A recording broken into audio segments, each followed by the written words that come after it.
Yes, mga best friends, that's Shackle. Shackle. Tropa. Sa mga best friends natin, sa tropa natin dyan. Kumusta ba, pre? Anyway, ayan, sa magkakatropa dyan. Huwag lang puro inuman, ha? Minsan alam nyo kapag tropa, magaling lang pag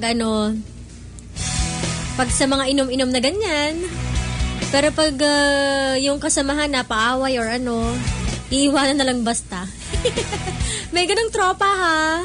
Dapat sa hirap at ginhawa. Talagang tropa-tropa kayo. Hindi lang sa ginhawa, di ba? Hello kay Layas Sutil, kay Kuya Robbie na nasa Jeddah, KSA. Hello kay Lil Maya.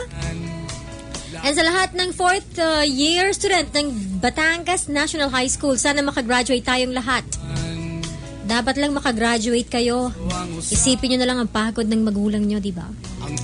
Pero nasa inyo yun kung magsisipag kayo, di ba? Di makakagraduate kayo next year. At sa mga 4th year na basag ulo, iwasan nyo na ang gulo. Baka hindi makagraduate. Sa mga nagkakating na dyan, maawa kayo sa magulang nyo.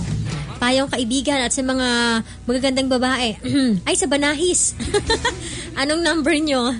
Bigay nyo na lang kay Kirby Almares ng 4 Lapu-Lapu. Pakiplay po ng song na Beauty and Madness ni Aljur Abrenica para kay Rachel Bayani.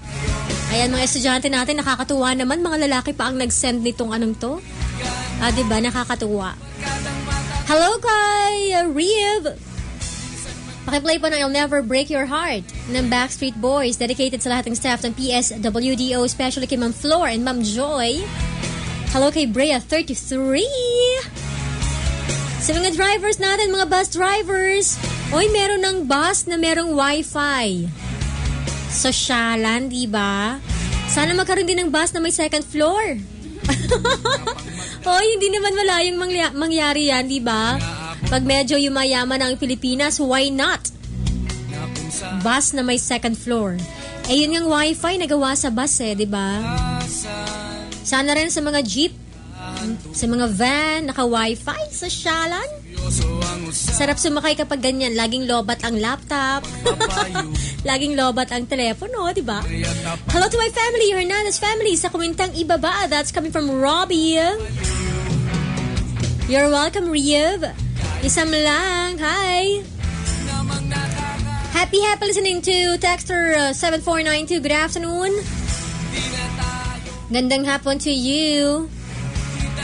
Mamaya mga best friends, magpapaalam na po ako, ha? Pero abangan nyo ako ng eksaktong alas 4 para sa aking balita. Nagbabagang balita, kumukulo-kulo pa. Anyway, eto muna ang Mayonnaise. Nakakatawa itong song na to, title pa lang.